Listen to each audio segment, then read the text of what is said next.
Welcome today in front of me XIAOMI Redmi Note 8 Pro, and I'll show you how to record sounds on this device.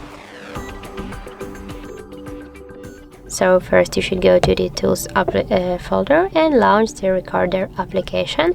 Right there, just tap on this red button, and as can you see, we just started to recording my speech, and you can tap here just to pause the recording, and if you want, just in a couple of minutes go back to the recording, just tap here again to the button, and that's it.